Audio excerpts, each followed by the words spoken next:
Könlümə balıq düşmüşdü. Bilənlər bilir ki, çox şükür körpə uşağım olduğu üçün vaxt məhdudiyyəti yaşayıram. Sağ olsun ev əhalisi bu mövzuda mənim istəyimi yerinə yetirib mənim üçün balıq hazırladılar.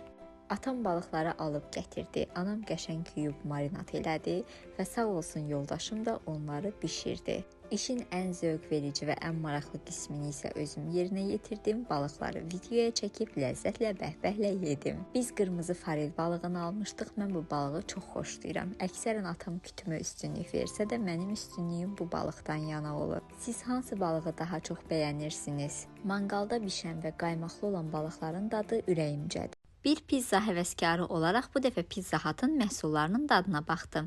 Açığı gözləntimin bu qədər üstündə olacağını düşünməmişdim. Məkanın atmosferi çox ürəyimcə oldu. Burada rahatlıqla saatlarla əyləşə bilərəm. Pizza rollar, mix barbekü toyuq kimi əlavə sifarişlərimiz də oldu. Bu növ məhsullarda pendirin bol və axışqan olması mənim üçün mühümdür. Burada da tam ürəyimcə oldu. Məkanın atmosferi, sakitliyi isə öz yerində idi. Qiymətləri münasib idi. Mən mix barbekünün dadını çox bəyəndim. Yoxlamağı tövsiyə eləyirəm. Məkan özünə məxsus interyerə sahibdir. Burada çoxlu qəşəng şəkillər də çəkdirmək mümkündür. 1 manata şəkərbura paxlava aldım. İndirimdə olduğunu görüb dedim yoxlayıb dadına baxım, həm də fikrimi sizlərlə bölüşüm. Əslində kənardan baxanda naxışları və səliqəsi çox yaxşı görünür. Lakin tərkibindən də göründüyü kimi şəkər tozuna üstünlüyü dəhşət çox veriblər. Paxlavanın isə ümumiyyətlə dadı yox idi. Şirniyyatların hər birini Bravo'dan əldə etmişdim.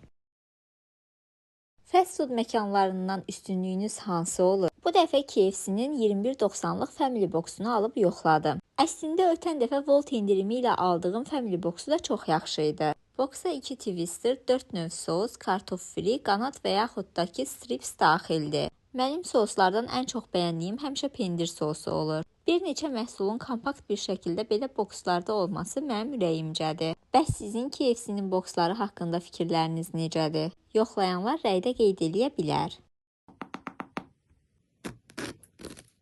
Yeni və fərqli məhsullar sınamağı çox sevirəm. Azzaya yeni tort növünün gəldiyini görüb dedim yoxlayım sizlərlə fikirlərimi bölüşüm. Sizin Azzada favori tort növünüz hansıdır? Adı karamel keykdir və 10 nəfər üçün nəzərdə tutulub. Tortun dadı son dönəmdəki tort dadlarına baxanda yaxşı idi, sadəcə çox şirindir, bu nəzərinizdə olsun. Bu videonu görüb Berlin dönər həvəsinə düşdüm. Belə bir Berlin dönər kombo menyu aldım. İçərisinə içki, dönər və fries daxildir. Düzdür, Almanyadakına baxanda bizimki biraz xəyallar, həyatlardır. Bakıda ən yaxşı Berlin dönəri siz harda yoxlamısınız? Mən elə gənclik molun özündə Berlin dönərdə, 1-2 dönərdə çox bəyənirəm dadını. Ümid edirəm nəsib olsa inşallah Almanyada da dadına baxıb sizlərlə çəkib bölüşə bilərəm. Lakin təəssüf hissi ilə qeyd etməliyəm ki, əjdaha dönərdəkinin dadını o qədər də bəyənmədim. Hətta ilk dəfə idi ki, bir dönəri axıra kimi yeyib bitirə bilmədim. Növbəti dönər postu hansı məkandan gəlsin?